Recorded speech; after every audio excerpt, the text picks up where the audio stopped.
आगे बढ़े। कर्नाटक के शिमोगा में आज से कर्फ्यू खत्म हो गया है, लेकिन दफा 144 पीर की सुबह 9 बजे तक जारी रहेगी। शिमोगा में अब सुबह 6 बजे से शाम 4 बजे तक बाजार खुले रहेंगे। इस सिलसिले में डिप्टी कमिश्नर डॉक्टर आर सिलमोनी ने अहकाम जारी कर दिए। ख्याल है कि 20 फरवरी की रात को शिमोगा में बजरंग दल कारकुन हर्षा का कत्ल हुआ था, जिसके बाद शिमोगा में तशद्दुद के वाक़यात पेश आए थे और हालात कशीदा हो गए थे। अब शिमोगा शहर में हालात आहिस्ता आहिस्ता मामूल पर लौट रहे हैं।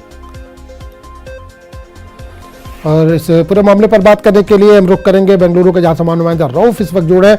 रऊफ, बड़ी खबर यह है कि शिमोगा में आज से कर्फ्यू खत्म कर दिया गया है, अब हालात एक तरह से नॉर्मल हो गए हैं। किस तरह के हालात वहां पर, कुछ जानकारी मिल पा रही है कर्फ्यू हटने के बाद?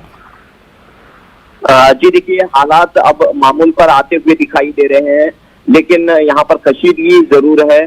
तो लिहाजा दफा 144 नाफिज करते हुए हुकूमत ने, जिला इंतजामिया ने राहत फराहम करने की कोशिश की है अवाम को, और खास तौर पर ताजिरों को, जो पिछले तकरीबन एक हफ्ते से जिनका कारोबार बुरी तरह मुतासिर हुआ है कर्फ्यू की वजह से। तो कुल मिलाकर मजमूई सूरत हाल मामूल की तरफ लौट रही है।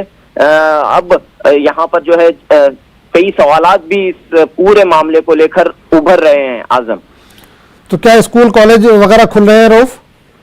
जी देखिए, अब तक यानी कि आज भी स्कूल और कॉलेज बंद रहेंगे।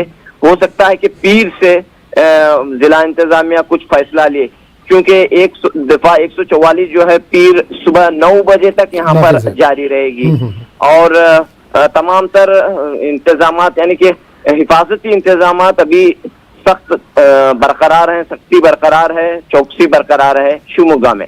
चलिए, बहुत बहुत शुक्रिया रऊफ इस तमाम जानकारी के लिए।